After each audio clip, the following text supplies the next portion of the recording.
ГСП онлайн. Городские новости сейчас.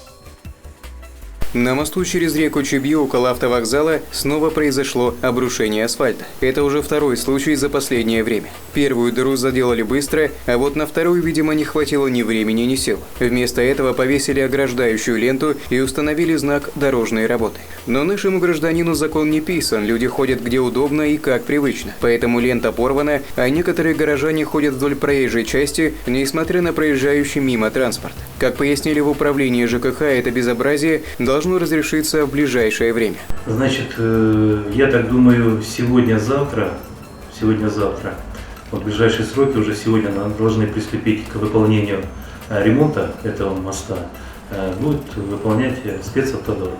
Дыра в асфальте будет заделана в два этапа. Первичный слой – доски, затем асфальт. Григорий Куличенко уверяет, сделают аккуратно и быстро. Но бывает и форс-мажор погода. Это то условие, при котором ремонтные работы не могут быть закончены в срок. В этом случае настоятельно просим граждан не обрывать ограждение, а уж тем более не заходить за него, перейти на другую сторону по пешеходному переходу и дождаться окончания ремонта.